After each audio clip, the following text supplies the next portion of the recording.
Isang mapagpalang umaga po sa ating lahat. Amen. At gayon din po sa ating mga online worshiper. At kung kayo po'y malapit lamang po rito, kayo aming iniimbitahan na kayo aming makasama dito po sa ating on-site. At inyo pong maranasan ang buhay na pagpupuri sa ating Diyos. Amen? Mabuti po ba ang Diyos? All the time, siyempre. Talagang grabe ang Diyos sa ating buhay. Pumalakpak nga po ang lahat ng mga pinagpala ng Diyos. At nagsasabing ang Diyos ay buhay sa kanyang buhay. Dahil padatiliin natin lagi tayong masaya at tayo laging nagpupuri sa ating Panginoon sapagkat talagang hindi naman po ako, hindi ko kayo po tinatakot dahil atin naman pong nakikita at nababasa sa mga tawag dito, balita, maging sa ating Facebook account ang nangyayari sa ating kapaligiran. At ito nga po ay isang signal na tayo mga Kristiyano ay maging mapagmatsyag, maging handa at maging alerto. Amen? Dahil hindi po natin alam ang araw ng bukas. Just imagine po ito, iba't ibang lugar, iba't ibang oras, iba't ibang araw nangyayari, nagaganap ang lindol, kalamidad, bagyo, at hindi po talaga natin inaasahan sa panahon malimit, hindi tayo handa. At nakakalungkot at napakasakit isipin minsan na kung ang mga bagay na ito mangyayari o nangyari at naganap habang tayo natutulog. Ano kaya ang ating magiging reaksyon kung tayo ay nakaranas ng 7.4 magnitude na lindol habang nasa kalagitnaan ng iyong paghilik habang natutulog ka tulolaway? Siguro talaga namang ang takot mo at ang pangamba ay hindi mo maisalarawan. Dahil po talagang nakakapangamba pag nakaranas po tayo ng ganitong kalamidad. Amen? Yung aking nga pong naranasan way back 1990, yung ako'y elementary grade 2, oras ng pag-aaral. Ito yung pinakamalakas, isa sa pinakamalakas na lindol na nangyari at naganap before sumabog ang Mount Pinatubo ng 1991. Nandun po alas 4:30 ng hapon, biglang lumindol ng 7.8 na lindol. Pero ito ay siguro sa mga early 90s, sa mga batang 90s dyan, naranasan to. Grade 2 ng maranasan. Talagang nakakatakot, nakakapangilabot at hindi mo maunawaan ang pakiramdam kung ano ang iyong reaksyon. At hindi natin alam kung ano ang nangyari sa ating mga mahal sa buhay. Bali po sana kung tayo magkakasama.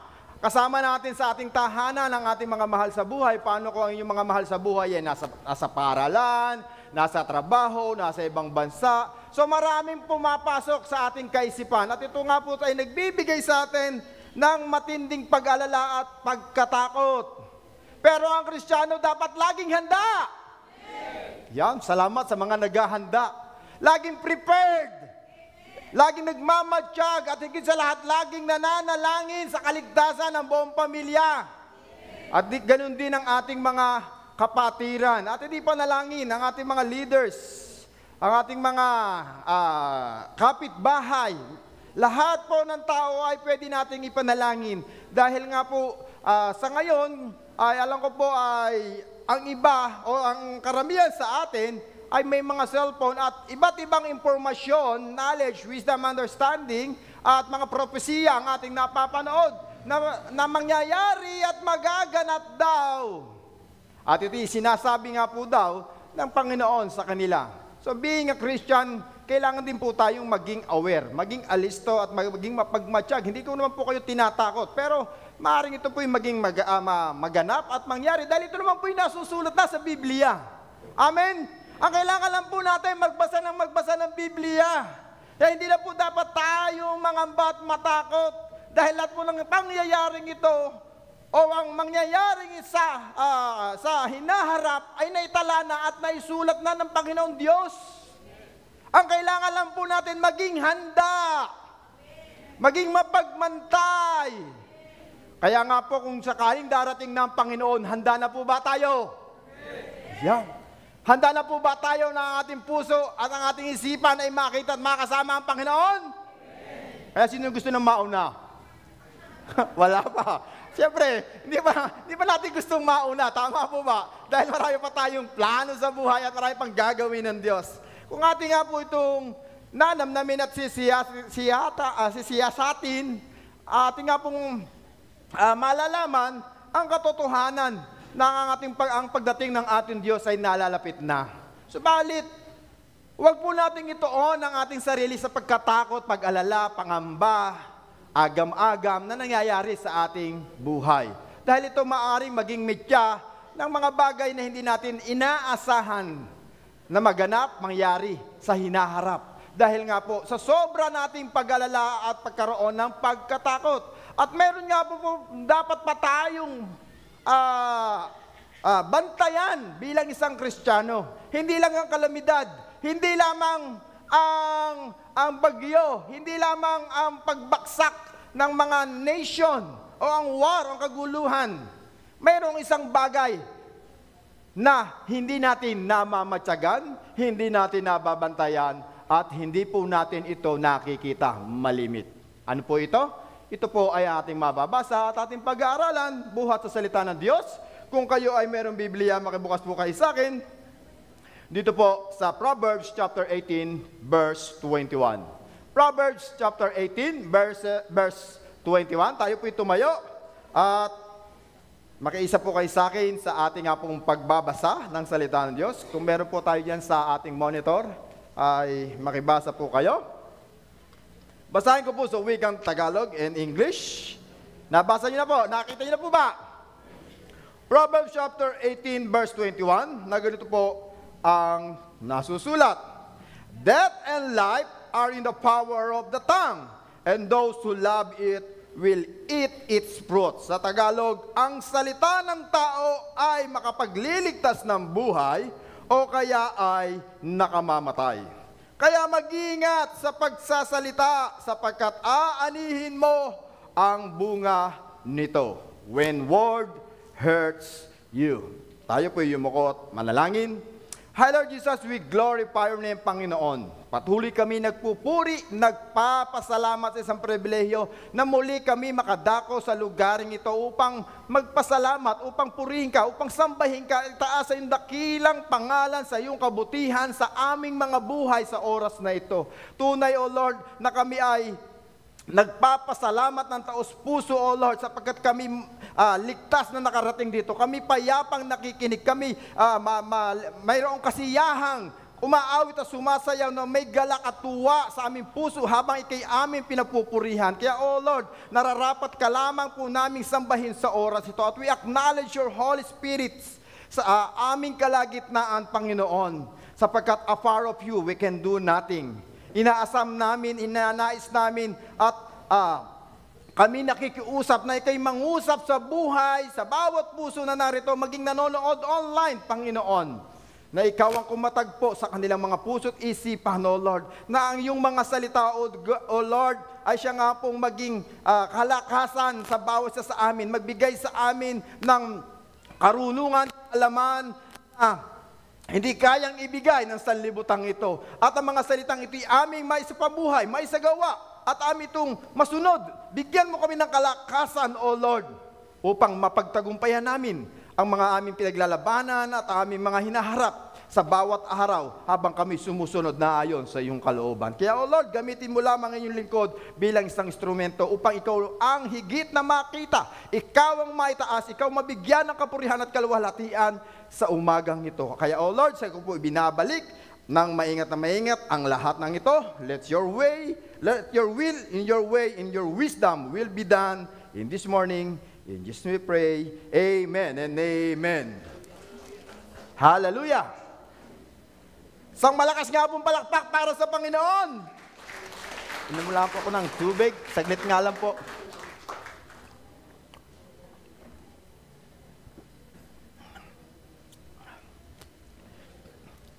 When word hurts you. Sapagkat kung babasahin po natin dito sa Kawikaan, chapter 18, ito ay pagbibigay, pag-ilustrasya o pagbibigay ng meaning kung gaano ka-powerful ang dila ng isang tao. Sabi nga ng salita ng Diyos sa James, ang dila ay walang buto, pero ganun na lamang ang lakas na nalilikha nitong gulo sa ating buhay, sa ating community, at maging sa ating kapaligiran. At sinabi nga po dito, death and life are in the power of our tongue.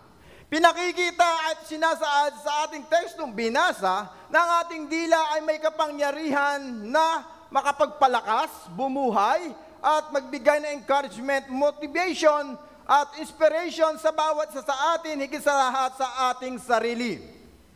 Subalit mas in-emphasis po ng mga ngaral na nagsulat ng Kawikaan chapter 18 verse 21 ang kapangyarihan upang kumitil, manghinat manlupaypay ng bawat taong nakaririnig ng bawat salita na lumalabas sa ating bibig.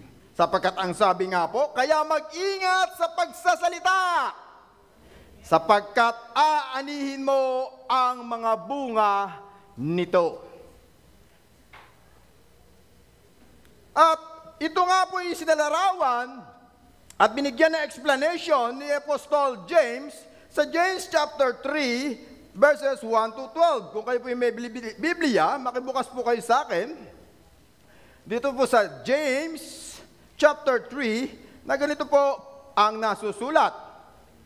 James chapter 3, ito ay bigyan niya ng explanation kung gaano ka-powerful ang dila ng bawat isa sa atin. Mga kapatid, huwag maghangad na maging guro ang marami sa inyo, dahil ang alam ninyo na tayong mga nagtuturo ay hahatulan ng mas masigit kaysa sa iba. Tayong lahat ay nagkakamali sa iba't ibang paraan. Ang sinumang hindi nagkakamali sa kanyang pananalita ay isang taong ganap at marunong magpigil sa sarili. Naririyan po ba kayo? Binabasa niyo rin po ba? Verse 3, kapag nilagyan ng renda ang bibig ng kabayo, ito'y napapasunod natin at napapabaling saan man natin naisin. Gayon din ang barko, kahit na ito ay napakalaki at itinutulak ng malakas na hangin na ibabaling ito saan man naisin ng piloto sa pamamagitan ng napakaliit na timon. Ganyan din ang dila ng tao. Maliit na bahagi lamang ng katawan, ngunit napakalaki ng ipinagyayabang. Sabi mo kapatid, huwag ka daw mayabang. Yan. Amen? Sabi mo nga kapatid, ikaw yata topic ni pastor ngayon ha. Amen? Isipin na lang ninyo kung paano napapalagab-lab ng isang maliit na apoy ang isang malawak na kagubatan. Ang dila ay parang apoy, isang daigdig ng kasamaan, nagpaparumi sa ating buong pagkatao. Ang apoy nito ay mula sa impyerno at sinusunog na ang lahat sa buhay ng tao. Lahat ng uri ng ibon at hayop na lumalakad o gumagapang o nakatira sa tubig ay kayang paamuin at napapaamo ng tao. Ngunit wala pang nakapagpapaamo sa dila. Ito'y kasamaan, hindi mapigil at puno ng kamandag na nakamamatay. Ito ang ginagamit natin sa pagpupuri sa ating Panginoong at Ama, at ito rin ang ginagamit natin sa panlalait sa taong nilalang ng kalarawan ng Diyos. Sa isang bibig nanggagaling ang pagpupuri at panlalait. Hindi ito dapat mangyari, mga kapatid. Ano kapatid? Hindi dapat ito mangyari. Amen? Hindi lumalabas sa isang bukal ang tubig tabang at tubig alat. Mga kapatid, hinding-hindi makapamumunga ng olibo ang puno ng igos o ang igos ng puno ng ubas, at lalong hindi rin bumubukal ang tubig tabang sa bukal ng tubig alat. Ito ang mga paliwanag ni Apostol Santiago kung paano ka-powerful o gaano kalakas ang nagagawang gulo ng ating mga dila. Dila na para bang napakaliit At hindi natin napapansin pero malaki ang nagiging epekto sa bawat salita na ating bibitawan. Maaring blessing, maaring curse, at maaring makapagpagaling ng mga sakit at karamdaman at mga relasyong nasira at maaari ring makapagwasak, makasakit ng damdamin ng katabi mo ngayon. Tingnan mo nga yung katabi mo. Minsan ka na bang nasaktan ng salitang narinig mo sa kanya? Parang hindi makasagot May mga salitang nakarasasakit po sa ating puso't damdamin na higit na nakamamatay at nakasisira ng relasyon kapag hindi po natin ito nababantayan. Mas matindi pa po ito sa lindol. Mas matindi pa ito sa baha. Mas matindi pa ito sa bagyo. Ito'y nagbibigay ng kaguluhan hindi lang sa ating pamilya, hindi lang sa ating company, hindi lang kung saan-saan. Minsan ang okay ng mood mo paggising ng umaga. Pero pag may nadinig ka ng isang napakaliit na salita, bad moods ka na. Galit na galit ka na. Kanina lang excited kang umattend sa church, na inutusan ka lang magsaing, nagalit ka na. Ay, hindi na ako mag-church. Pinagsaing pa ako, mag-church pa naman ako. Nadinig mo lang at utusan ka lang. Ayaw mo na, galit ka na, nagtatampo ka na. Amen? Pero wala niya sa loob ng church na ito. Amen? Maging nanonood online. Nakasasakit ang mga pananalita. Minsan, maaring ito'y sinasadya at maari namang ito'y hindi sinasadya. Depende kung paano tatanggapin ng nakaririnig ang bawat salita na namumutawi sa tagapagsalita. Why word can hurt? Bakit ba bigay ng sakit ang mga salita sa ating puso't isipan? First, why word can hurt because of the content. Nakasasakit ang bawat salita dahil sa nilalaman at lalim ng kahulugan ng bawat salita na binibitawan ng tagapagsalita. Salamat sa nag-amen. At minsan, ang tagapagsalita ay naghahayag ng kabutihan para sa nakikinig, subalit minsan iba ang kahulugan at ang pagkaunawa ng nakikinig. Depende sa bawat tumatanggap at nakikinig ng salita ng Diyos o anumang mga bagay na inyong naririnig buhat sa nagsasalita at nagde-deliver ng words sa inyo. Depende rin sa emosyon na ating nararamdaman. At minsan meron po tayong mga katwiran na bakit minsan sa ating daliri o sa ating paa, pag tayo nagpa-pedicure or manicure, di po ba niyo po bang naramdaman na kung bakit ba kung ano pa yung merong murder sa ating daliri, kung may hindi liit o hindi lalaki sa paa, minsan, inyong isipan malimit, sabi mo, bakit ba naman kung ano pa yung may sugat? Yun ang malimit na sasagi. Tama po ba sa mga naka-experience? Pagka nananaingaan ko, bakit ba naman ito pa ang nasagi, ang sakit-sakit? Pero ang katotohanan po niyan, lahat po ng daliri natin sa paa at kamay nasasagi. Ang pagkakaiba lang, hindi lahat ng ating daliri may sugat. Nasasaktan tayo dahil mayroong isang part ng ating daliri ang mayroong sugat. Kaya yun lang ang binibigyan natin ng pansin. Sometimes po sa ating pagkatao, may mga salitang tayong narinig na hindi naman iyon ang kahulugan. Hindi naman yun ang sinasaan. Subalit dahil may galit ka, may puot ka, mayroong kang tanim-tanim na sama ng loob sa taong nagsalita sa iyo, kahit ano ang sabihin niya, masakit para sa iyo. Tama po ba? Marami nang nakaka-relate. Marami nang nakaka-relate.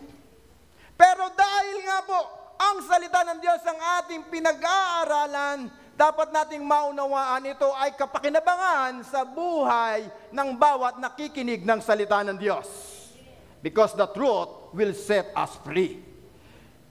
Hindi natin makukuha ang kagalingan kung walang confession ng ating mga sakit at karamdaman. Hindi natin makukuha ang katotohanan kung hindi natin alam ang kamalian natin. Kaya tingnan po natin first, bago tayo magalit sa taong tagapagsalita, tingnan mo kung reliable ba ang nagsasalita. At gaano ka-importante sa iyo ang taong nagsasalita. Sino ba yung nagsasalita sa iyo? Kapatid mo ba sa Panginoon? Pastor mo ba? Bishop mo ba? Asawa mo ba? Kapatid mo ba? O kapitbahay mo? Tingnan mo kung importante ba siya. Tingnan mo din ang karakter niya, kung ano ang sinasabi niya. At tingnan mo rin yung kanyang behavior, attitude, kung paano siya nagsasalita sa iyo bago ka magalit sa sinabi niya. Are you with me? Dapat mo tingnan natin, ating alamin ang nilalaman at ang kahulugan ng sinasabi ng taong nagsasalita sa inyo. At ang pangalawa is the intent. Yung layunin o dahilan nito. Bakit ka ba pinagsasalitaan? Bakit ka ba pinagsasabihan? Bakit ka ba niya kinakausap? Ano ang reason niya? Bakit meron siyang sinabi sa iyo o meron siyang sasabihin sa iyo at sometimes hindi mo nasasaktan, hindi mo tinatanggap, ikaw ay nasasaktan? Ano ang intensyon na nagsalita sa iyo? Ito ba ay para palakasin ka o ikaw ay para i-destroy? Tingnan mo yung layunin at dahilan nito. Ito ba'y nakapagpapalip up sa atin, nakapagpapalakas, nakakapag-inspire, nakapag-motivate, or ito'y nakapagbibigay sa atin ng panghihin at panlulupaypay? Tingnan po natin yung kanyang dahilan kung bakit kanya pinagsasalitaan. And then, kung may mga napansin ka na mali at pangit ang kanyang intensyon, amen? Kailangan wag mong tanggipin. Wag mong hayaan na magsaksid siya sa naisin at layunin niya sa iyong buhay. Sapagkat mayroong mga tao kapag ikaw ay nagtatagumpay, pilit ka niyang binabaksak. Meron ka ng mga nakamit, meron ka ng naranasan, nangyari, naganap, nakatagumpayan na naging masaya ka sa mga achievement mo, pero mayroong pa ring mga bashers and haters na nasa paligid mo at minsan katabi mo pa ngayon. Lalo na sa magkapatid, in-laws, mag-asawa, lalo-lalo na ang kapitbahay. Yumaman lang yan, nagpakabahay na. Pero nag-abroad nga. Ano naman kaya ang trabaho niya sa abroad? Diba? May mga ganong mga salita tayong nadidinig sa ating kapitbahay, pero hindi naman yun yung kapitbahay mo, ha? Wala yun sa kapitbahay natin. Amen? Bakit mga reality na nating nadidinig? Kahit nga sa post sa Facebook, ay mag-post ka lang ng, try yung magsalita at mag-post sa Facebook, may makikidaw-daw, makikisawsaw. Tama po ba sa nakaka-relate? Pero tingnan mo muna yung kanyang intensyon. Kung ikaw ba'y ginagalit, baka pinoprovoke ka lang.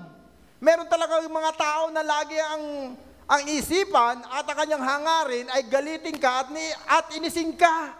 Yung ang ganda-ganda ng mood mo, yung ang ganda-ganda ng bihis mo, yung pil mo na humahataw ka at lumalakad ka sa kalye, na pil mo, na ikay passion na passion, aesthetic bago mayroong nanay na mga 80s and 90s, na magsasalita sa iyo, anak, ayusin mo nga ang forma mo, para kang hanger na naglalakad. Di ba nakakasira ng damdamin? Yung poging-pogi ka na sa sarili mo, yung G ka na, gandang-ganda ka na sa sarili mo. Tapos may taong manungutya siya, di naman bagay sa iyo eh. Formal na formal ang iyong pang-itaas, bago naka-rubber shoes. May mga tao po talagang ganyan. Amen? Tapos ngayon, masisira na ang loob mo ngayon. Masisiraan ka na. Gayon din ang naranasan ng ating Panginoon. Doon sa Matthew chapter 22, verse 15. Dahil merong mga Paraseyo na naiinggit sa ating Diyos, sa kanyang pangangaral. Kasi ang mga tao, sawang-sawa na sa pakikinig ng pangangaral ng mga Paraseyo. Ngayon, merong bagong karunungan na itinuturo ang ating Diyos. At ito'y hindi nagugustuhan ng mga Paraseyo. Kaya ano po ang ginawa ng Paraseyo sa Matthew chapter 22 verse 15? Umalis ang mga Paraseyo at nagplano kung paano nila mahuhuli si Jesus sa kanyang mga pananalita. At sa verse 18 ay ganito, ngunit alam ni Jesus ang masama nilang balak, kaya sinabi niya, mga pakitang tao, bakit niyo ako sinusubukan? Kita niyo po ito? Dapat ma-recognize natin at ma-discern natin kung ikaw ay ginagalit at iniinis ng mga taong nasa paligid mo. Amen? Huwag kang panghinaan ng loob, huwag kang ma-discourage, huwag kang ma-disappoint. Kung may nadidinig kang mga salita at panlalait sa iyo, dahil alam mo na mas kilala mo ang sarili mo kaysa sa pagkakilala nila sa iyo. Amen? Tandaan po natin yung kasabihan ng mga bata, stick and stone can break my bones, but word can never hurt me. Ulitin nga po natin, stick and stone may break my bone, but words can never hurt me. Amen, huwag tayo maging sensitive. Baka sobrang sensitive tayo. Kailangan nagmamature din tayo. Amen? Sobra-sobra ang ating nga pong naririnig na salita at ating itong dinadamdam. Napakamaramdamin. Sabi nga ng matatanda, para kang balat? Sibuyas. Nung ayaw na ayaw mong mapupuna. Bagay, meron naman po kasi katangian ng mga tao. Meron tinatawag na at sa psychiatrist, mayroon pong tinatawag na 4 na klase ng behavior ng tao. O meron tinatawag na 4 type of temperaments ang tao. Meron pong tinatawag na melancholy, choleric, sanguine, and phlegmatic. Iba't iba ang behavior at attitude ng tao according sa kanila nga pong nakagisnan, nakagalian at maaari sa environment na kanilang nakalakihan. May mga taong sobrang sensitive, meron naman sobra garapal. Uy, parang napatingin ka sa katabi mo May mga tao naman napakamahiyain. Yung tipong makikiabot lang ng bayad sa bus at sa jeep, hindi pa mapaabot. Hihingiin lang ang sukle, hindi mahingi, ang sobrang hiya. At meron namang mga tao na talagang parang wala lang. Nakaupo lang mag-isa siya, bahala kayo, nandyan lang ako sa tabi. May mga tao pong ganyan. Kaya kung bago tayo masaktan, sa mga salitang ating nadidinig, we must analyze the source. Ang pangatlo, why word can hurt? Because of the source. Sino ang nagsabi? At ano ang sinabi niyang mga salita sa atin? Dahil minsan meron pong mga tao na sobra-sobra talaga ang panlalait at pananakit ng mga salita. Sabi mo, kapatid, hindi ikaw yun, Sabi mo, takibianin mo, tapikin mo, kapatid, hindi ikaw yun, Sabi mo na sa kabila, kapatid, pasensya ka na kung ako yun. Ayan, amen? Tingnan mo yung source na nagsasalita kung sino ba bago tayo masaktan. So, minsan hindi natin tanggap na kapag siya ang nagsalita, may mga tao po talaga na hindi ko po maintindihan at hindi ko maunawaan at sa tuwing magbibitiw ng mga salita, ay talagang parang laging naghahanap ng away at gulo. May mga tao po talagang ganyan. At akala mo siya na yung laging pinakamagaling. Siya na yung pinakamarunong. Siya na yung pinakamalakas. Lahat ng kanya na. Nasa kanya, gusto niya lagi, siya ang tama. At meron nga pong lumalabas na naman na bagong Eli Soriano. Na lahat ay pinupuntahan niya, taga Binyan, Laguna. Na bata pa po siya, edad 17 or 18 years old. Na pumupunta siya sa iba't ibang mga relihiyon at kanyang tinutuligsa. Talagang yun ang kanyang hanap, magdebate. So meron po talagang magano'ng kaisipan. Talagang garapalan kung magsalita. Kung paano siya mangatwiran, paano siya managot, o paano niya labanan ang mga spiritual leaders. Dahil siya daw ang katotohanan. Yung pinangangaral niya ang totoo. So tingnan po natin kung sino ba yung nagsasalita. Tingnan natin kung sino yung nangangaral. Amen? At kung meron man pong nagsasalita sa atin na hindi maganda, value the criticism of the wise. Sapagkat sasabi ng Proverbs chapter 12, verse 18, ang pabigla-biglang salita ay nakasusugat ng damdamin, ngunit ang magandang salita ay nakapagpapagaling. Hindi naman po lahat ng criticism ay nakasasakit. Meron ding criticism na nakapagbibigay sa atin ng kaayusan at kagandahan sa ating buhay. Halimbawa po ba ang mga bata? May nadinig kang hindi magandang salita, hindi mo ba siya pagagalitan o ang iyong anak? Natutuwa nga po ko minsan doon sa aking pamangkin o apo sa pamangkin. Dahil natutuwa naman po kasi ako pag ginagalit ko yung bata. Nakukulitan ako, natutuwa akong kulitin. Talaga naman pong, kung ano yung sinasabi ko, sinasagot na sa edad na 2 taon, talagang ang kulit-kulit na niya. At nung siya'y napikon, sabi sa akin, sunugin ko bahay niyo. Ang papangit niyo. At ano ba yung pinakamalala sa akin, ginawa niya sa akin? Sa sobrang galit niya, ginentuhan niya ako, oh. Noon, matutuwa ka ba? So doon ko nakita na, hindi naman dapat pala ang bata, lagi nating galitin, ano? Sumobra siguro ang aking panggagalit. So ngayon, hindi ko na po siya ginagalit. Natututo din ako sa batang mali. Siyempre, kaya siya nagiging gano'n kasi napikaon, nainis. Na akin naman kinatutuwaan. So, kahit ang bata walang kaisip, sa matinong pag-iisip, may natututunan tayo. How much more pa doon sa mga tao nagbibigay sa atin ng karunungan at kaalaman? Amen? Lalo na ang Proverbs. Punong-puno ng karunungan. How to live a wholesome living. Na maging practical. At dapat lagi tayo nagbabasa ng salita ng Diyos. Amen? Sila pa po nagbabasa ng kanyang devotion. Kaya nga po sabi ng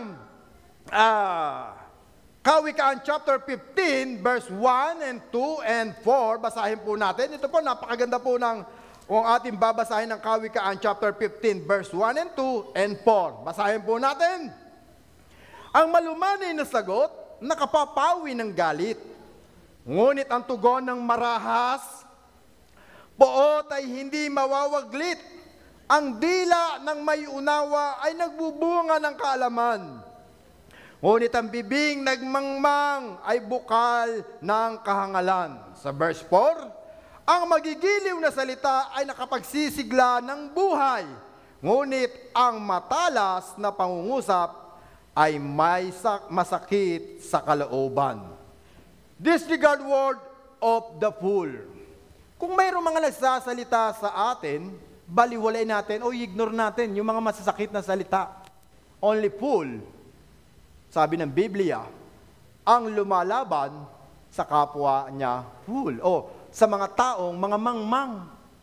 Ikaw ay ginagawa ding mangma. Kaya sabi ng matatanda ang kasabihan, pag pumatol ka sa loko-loko, ano ang tawag sa iyo? Sila ang may sabi noon. Amen? Kaya po dapat ating pahalagahan yung mga mabubuting salita lamang, mga kapatid. Huwag po yung mga salita na hindi nakatutulong sa ating paglago spiritually, hindi nakakatulong sa ating mga emotional, sa ating damdamin at sa ating kalagayan. Minsan nga lang po, maging aware din po tayo mga Kristiyano sa mga binibitawan nating salita. Sapagkat sabi nga po natin text ng binasa, at tongue have the power of death and life. Baka hanggang ngayon tayo mga Kristiyano ay nanunumpa pa, mga curse na lumalabas sa ating bibig. Ay mga kapatid, sure ako ikaw ang topic ni Kapastor ngayon. Ay mo, kapatid, magbabago na ako. Amen? May tao pong ganito, yung dadalaw sa may sakit, imbis na i-comfort, nag-open sa iyo yung kapatid mo. May naka-experience po ako niyan sa Taiwan, na nasa operasyon, after niya mag-operahan, dinalaw po namin. Ang sabi niya sa namin kapatiran doon, Naku kapatid, diyan namatay yung aking atiyahin. O just imagine, nandun katatapos lang ng operasyon ng isa kapatiran namin, sasabihin yung ganong pananalita, Kristiyano din naman. Sabi ko, grabe naman tayo. Kaya tayo pumupunta, bumibisita sa ating mga kapatid sa Panginoon para palakasin sila. Amen? At silang encourage, motivate. Tapos bibitawan natin ang salitang, marami ng mga sakit ang hindi nakaligtas dyan. Di ba? Imbes dito yung tao gagaling. Madadali ang buhay. Amen? Kaya pero tingnan po natin naman kung sino yung nagsasalita. And then ang pang-apat, why word can hurt us? Because sa pagdi-deliver ng salita ng Diyos. O pagdi-deliver, how they deliver the word. Meron po kasi mga tao talaga na masakit mag-deliver ng salita. Isipin nyo, merong mga word na parehas binanggit ng isang tao, pero bakit doon sa isang tao hindi ka nasaktan? Pero doon sa isang tao na nag-deliver ng matigas, ang sakit, lalo na sa mga kabitenyo. Tayo po, pag nagsalita tayo, dire-diretso. Yung ating baybay, diretso-diretso, antigas. Kaya akala tuloy lagi ng mga Batanggenyo at ng ating mga kakalapit lalawigan, tayo nakikipag-away na. Nag-e-explain lang naman. Nakikipagkwentuhan sa pagdi-deliver. Amen? Kasi kung ito halin tulad natin sa mga Ilongga, ang lalambing ng mga salita nila. Ang Cebuano mo. Kaya nga sasabihin nila, pagka sila nag-aaway, galit ako sa iyo. Galit pa yun. Naglalambing. Pero kabitenyo pagsabihan mo, galit ako sa iyo. Di ba? Ang tigas. Di ba? Ang sakit. Tingnan natin kung paano natin i-deliver ang salita ng maayos at ganap. At meron din naman pong mga salita na kahit anong gawin nyo pagdi-deliver, malumanay man o matigas, depende sa salitang inyong bibitawan. May mga salitang nakasasakit kahit anong klase ng pagdi-deliver ang inyong gagawin. Kung bigyan ka ba ng gentuhin ka niya, hindi ka masaktan, sabihan ka ng PI, kahit anong pagdi-deliver noon. Di ba? Ang sakit noon. Minsan din naman ay yung tinatawag nating texture, kung ano yung nilalaman, bigat, temperature, taste, and color. Meron din pong mga katangian ng mga salita. May damdamin din sa bawat salitang ating dinideliver. Amen? Kaya po, mahalaga sa bawat salita na dinideliver sa atin, kunin natin yung benefits, kunin natin yung kahalagahan. Depende po sa attitude ng pinagsasabihan. Depende sa attitude. Dahil ang minsan, ang salita ay nakasisira ng ating damdamin, ng ating kalooban, at sometimes naman, ito ay nakakapagbigay sa atin ng motivation and encouragement, inspiration. Because if we reflect in the word of the criticism you heard, make a person be a better person, not a bitter person. Na may mga salita na tayong naririnig na maging mabuti o nakapagbibigay ng kabutihan sa atin o ito'y nagbibigay ng kasamaan. At ang panlima, the spirit ng nagsasalita. Tingnan din po natin kung anong espiritu ang nasa taong nagsasalita sa iyo. Baka mamaya, yung nagsalita sa iyo, mayroong espiritu ng alak. Alam mo nang laseng yung nagsalita sa iyo, papatulan mo. Alam mo nang siraulo yung nagsalita sa iyo, papatulan mo. May espiritu doon ang mga taong nakakasalamuhan natin. Amen? Baka may espiritu ng galit. Uy, alam mo, gagalit ka lang. Di ba? Baka may samalang loob lang. May espiritu ng pagkapagod. Tapos kinulit mo pa. Espiritu ng antok. Yung antok na siya, napaidlip na, gigisingin mo. Tatay, papa. Anong oras kita gigisingin? Nakatulog na nga, gigisingin mo pa. Di ba? Nakasasakit.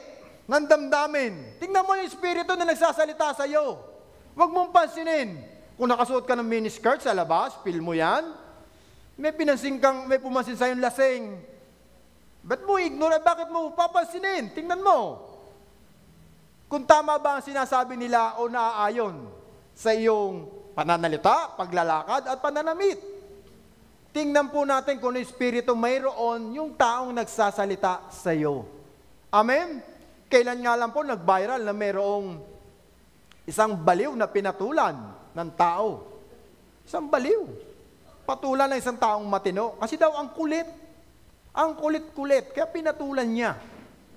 So tingnan po natin bago tayo mapikon. Tingnan natin kung nasa tama siyang pag-iisip. Nasa tama ba siyang katayuan? Tingnan po natin kung naaayon ba yung sinasabi niya sa iyong sarili. Kung tama ba ang kanyang sinasabi. Ito ang mga bagay na nilalaman ng mga salita kung bakit ito nakasasakit sa atin. And how to respond to hurtful words. Ito ang pinakamahalaga. Paano tayo magre-respond? Paano tayo magre-reflect sa mga salitang ating narinig? Sa mga taong nakasakit sa atin. Tingnan mo ngayon katabi mo. Sila ba yung taong nakasakit sa iyo? Tingnan niyo po, titigan niyo eye to eye. Maraming beses nang nakapanakit yan sa inyo. Tama po ba? Minsan, hindi man sila nagsasalita. Nabasa mo yung post niya sa Facebook. Parang ikinunik mo yung sarili mo sa post niya. Hindi ka naman niya mine-mention. Pero ikinunik mo yung salitang nadinig mo o yung pinost niya sa Facebook. So, how to respond to full word? First, always pray. Always pray. Amen? Kailangan kung tayo nasaktan, manalangin tayo. Dahil maraming mga salita na nakasasakit nowadays. Ang taas na ng bigas, ang taas na ng pamasahe, ang taas na ng bilihin, hindi tumataas ang sahod. Ang sakit. Lalo na nalaman mo ang laki ng kinaltas sa iyong tax. Ang sakit. Tapos malalaman mo yung tax, winaldas lang ng isang tao. Ang sakit. Di ba napakasakit? Na yung pinaghirapan mo, iba na kinabang. Napakasakit. Kaya kung meron tayong sakit na naramdaman, pray first. Ang sagot sa lahat ng sakit ng nararamdaman ay ang pamamagitan ng ating mga tuhod. Tayo lumuhod sa Panginoon. Iyak natin sa Diyos. Yung mga taong nanakit at sumakit ng ating mga damdamin. Dahil maaring sa ating pananalangin, lumuwag yung ating damdamin. Amen? Maaring mawala yung sama ng loob. Hindi. Minsan, bago pa tayo manalangin, ikinalat pa po natin yung sama ng ating loob sa iyong katabi. Dahil ang gusto mo, kampihan ka niya. Ikinuwento mo pa kung kanino. Mga kapatid, magbabago na talaga ako. Sabi mo naman, kapatid, praise the Lord. Amen? Dahil minsan nauna pa natin ikwento yung mga sasakit na binitawan ng ibang tao kaysa tayo ay manalangin. Hindi tayo nakakapanalangin. Kaagad-agad, nakasagutan sa mga sakit na ating narinig sa mga taong nakapanakit ng ating damdamin, ng ating isipan. Amen? Humingi tayo ng kalakasan, ng tulong sa ating Diyos kung tayo man ay nasaktan. Dahil kung hindi natin gagawin ito, sa bawat araw na lumilipas, na punong-puno tayo ng sama ng loob, punong-puno tayo ng bigat ng ating kalooban, yun naman ang mga panahon na unti-unti mong pinapatay ang relasyon mo sa iyong taong nakagalit mo o nakasamaan mo ng loob. Di ba? Mas matindi pa po sa earthquake. Mas matindi pa sa bagyo. Dahil pagka ikaw ay nakasakit ng damdamin o ikaw ay nasaktan, lumalayo ka doon sa taong nakapanakit sa iyo. Umiiwas ka sa kanya. Tignan mo nga katabi mo. Minsan mo na ba siya iniwasan? Parang pakiramdam mo tuloy ngayon, lumiliit ang mundo mo. Sumisigip ang mundo mo, kaya iwas mo sa taong nanakit at nakapanakit sa iyo. Yung gustong-gusto mong lumapit, gusto-gusto mo siyang kausapin, gusto-gusto mo siyang yakapin, gusto-gusto mong lumapit sa panahon na meron kang problema. Hindi mo magawa. Bakit? Dahil napunuan ka na ng sakit na kinimkim mo sa iyong damdamin. Kaya malaki ang naitutulong ng prayer. To release your emotional, negative emotion. Na humingi tayo ng tulong sa Diyos. At tutulungan naman tayo ng ating Panginoon. At ang pangalawa, respond with love. Respond in love to those hurtful words. May bibigay po kaya natin ng pag-ibig sa mga taong nakapanakit sa atin? Mamamahalin po kaya natin sila? Wala na nag-amen. Alam niyo po, mahal din ng Panginoon yung mga taong nakasakit ng damdamin niyo. Sa damdamin natin, mahal din sila ng Panginoon. Sabi ng Matthew chapter 5, even ang mga taong masasama ay minamahal ng Diyos. Ipinasisikat niya ang bukang liwayway o sinag ng araw sa masama at sa mabuti. Mahal din sila ng Diyos. Mahal po din po ba natin yung mga taong nakapanakit sa atin? Sabi, respond with love. Sabi ng Romans chapter 12, verse 17, huwag ninyong gantihan ng masama ang mga gumagawa sa inyo ng masama. Sa halip, gawin ninyo kung ano ang mabuti sa paningin ng lahat. Gawin po natin yung mabuti. Bigyan mo siya ng isang tasang pagkain, isang tasang ulam. Yayain siyang kumain sa labas. Amen? Ba, wala na nag-amen. Pastor, bibigyan ko pa siya. Ang mahal lang ng bilihin ngayon. Ulamin na lang namin ito maghapon. Pero sabi ng Panginoon, mahalin natin. Sabi nga po sa verse 21, huwag kayong padaig sa kasamaan. Sa halip, talunin ninyo ang kasamaan sa pamamagitan ng paggawa ng kabutihan. Mabuti ba na sila'y mahalin? Mabuti ba sila'y panalangin? Lord, kunin mo na sila. Ganun ba panalangin natin?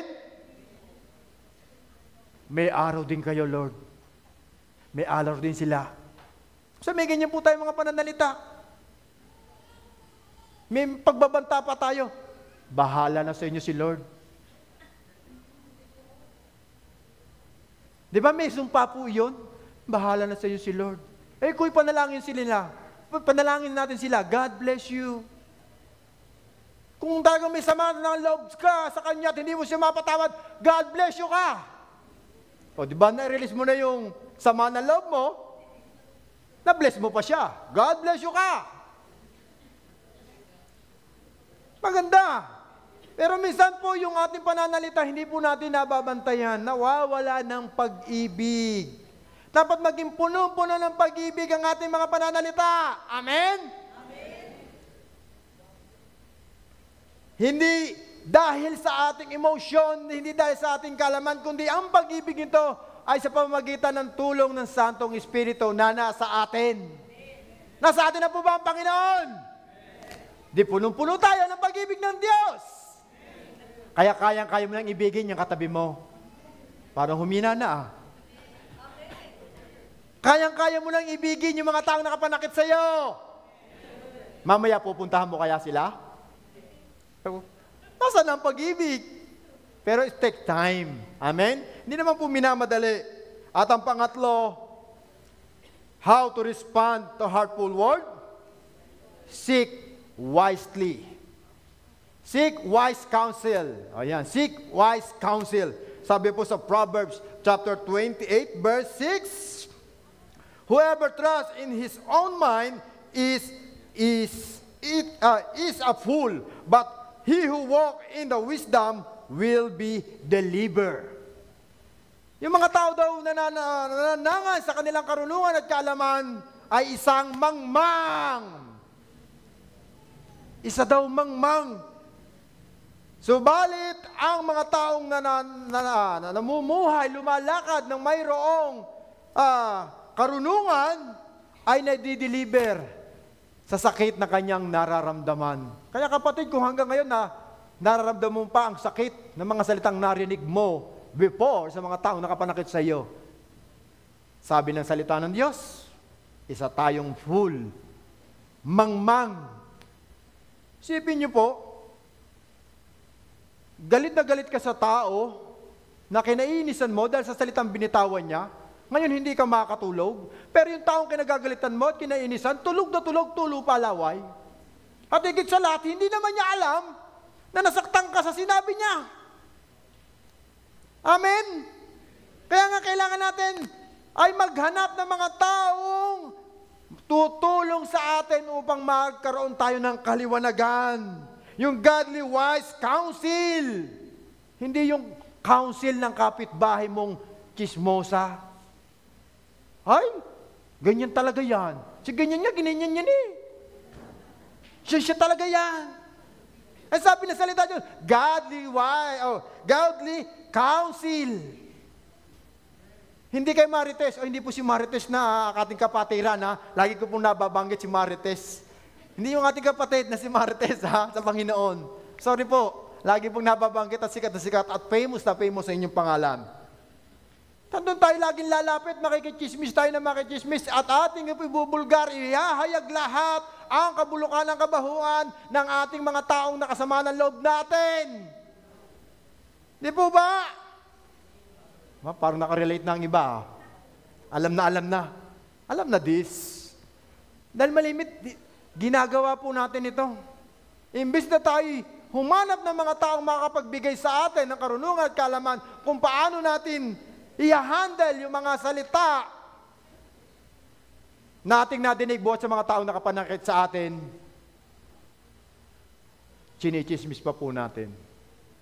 Aminado po ako doon. Totoo po yun. Nagsumbong ako sa nanay ko. Sabi ng nanay ko, hayaan mo na lang sila. Huwag mo na lang silang pansinin. Sinisira lang ang loob mo. Tapos ang usap. Hindi na po ako nagsalita. Di ba po? Sa simpleng salita ng isang godly wise counsel. Hindi dahil sa nanay ko siya, pero kung unawain nyo, hayaan nyo na nga naman sila. Hayaan mo na sila. Kaya po ba natin silang i-ignore? O baka i-post pa natin sa Facebook? Higit sa lahat, i-unfriend na, i-block pa.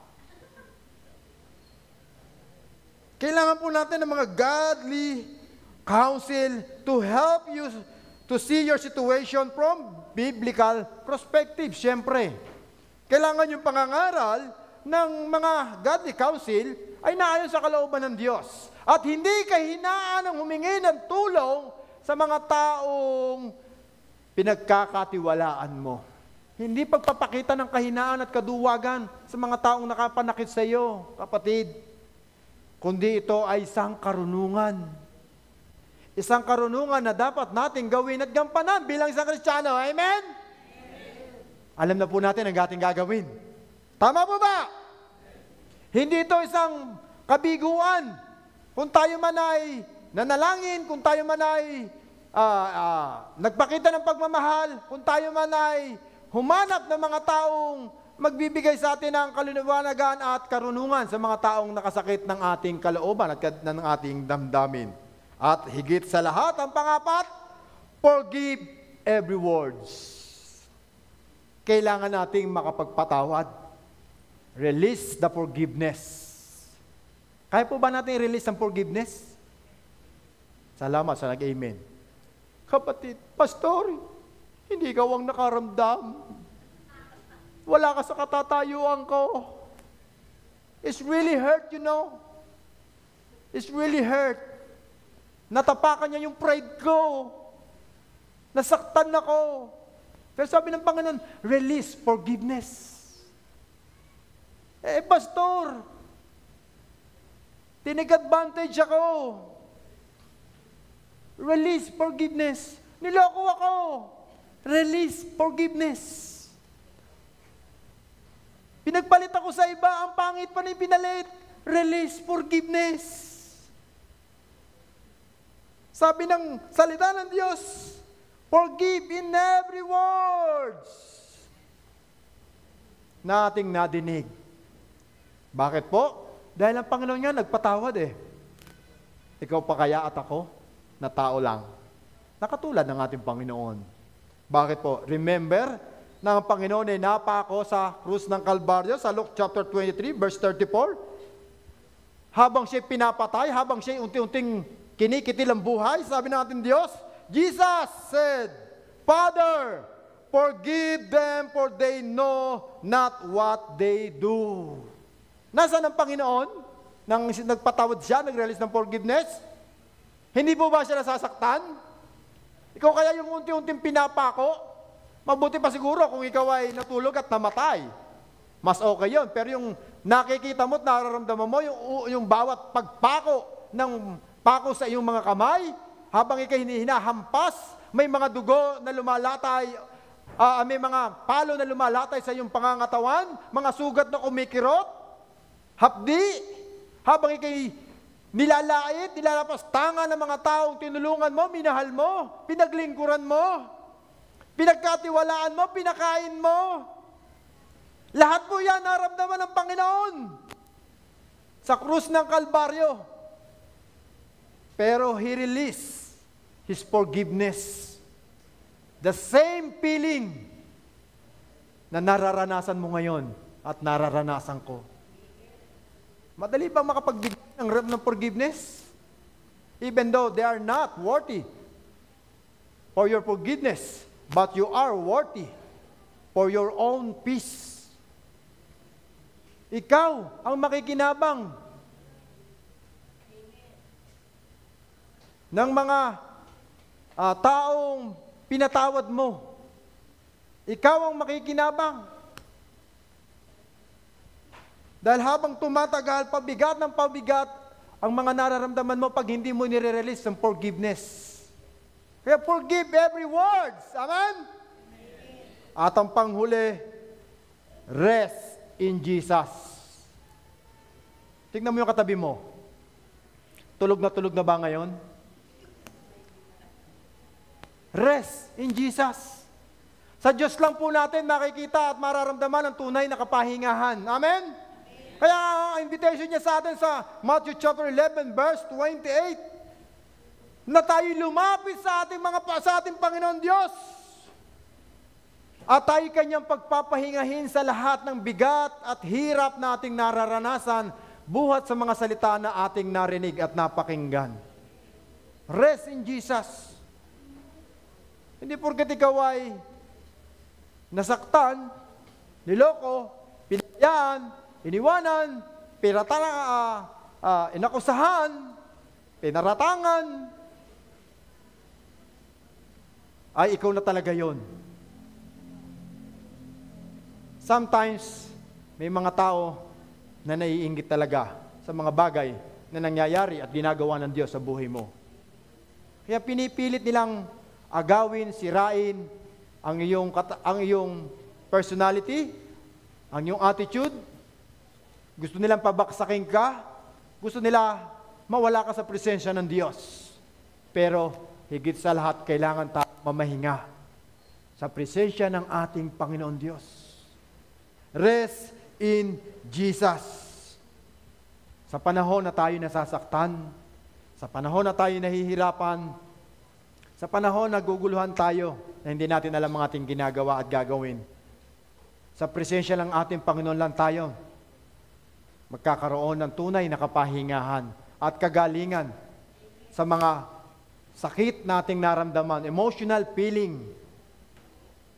Huwag nating hayaan na ma-infected ang ating buong pangangatawan dahil sa isang salita, isang word na nakasira ng iyong damdamin, nakapagsira ng iyong relasyon. Lagi po natin tatandaan ang paalala ng Panginoon Diyos sa Matthew chapter 13 verse 37. Makibukas po kayo sa akin at sabay-sabay natin basahin. Matthew chapter 13 verse 37. Ay gano po ang nasusulat, "For by your words you will be justified, and by your words you will be condemned." Sapagkat ibabatay sa mga salita ninyo kung paparusahan kayo o hindi ng ating Panginoon Diyos. Sa ibang salin, naaayon sa iyong mga salita kung paano ka hahatulan ng ating Panginoon Diyos. Higit pa sa kalamidad, higit pa sa mga trahedya, ang kayang gawin ng bawat salita na nakamamatay ng ating emosyonal, ng ating espiritu, maging nakapanghihina ng ating mga pisikal. Ang mga salita na nakapanlulupaypay sa bawat isa sa atin. Tongue has a power of death and life, and He will ang naniniwala at nananalig dito ay aanihin ang bunga ng bawat salita na ating nga pong binitawan. Isang paalaala sa buhay ng bawat Kristiyano sa atin, na bawat salitang ating nga pong bibitawan, ating tansyahin, ating alamin, unawa kung ito'y makasasakit ng damdamin, ito ba'y makabubuti, ito ba'y makapagpapalakas, ito ba'y makapagbibigay sa atin ng improvement sa bawat tao, ito ba'y makatutulong, o ito ba'y makasisira, makapagwawasak, makapanghihina, makapanlulupay-lipay. Lagi po nating sa alang-alang ang pag-ibig ng Diyos sa mga taong ating kinakausap. Alalahanin natin yung pag-ibig ng Panginoon nating naranasan sa Kanyang presensya. Alalahanin natin yung pag-ibig nating nararamdaman sa tuwing tayo'y kino-comfort ng ating Diyos. Atin ring i-comfort ang mga taong nakapanakit sa atin at atin silang patawarin. Hindi man sa ngayon, pero una mong patawarin ang sarili mo. Dahil nasaktan ka, dahil nagkamali ka, dahil nagkasala ka. At hayaan natin ang Panginoon ang siyang maghilom ng bawat sugat na binigay ng mga taong nakasakit ng ating puso't damdamin sa oras na ito. And to God be the glory.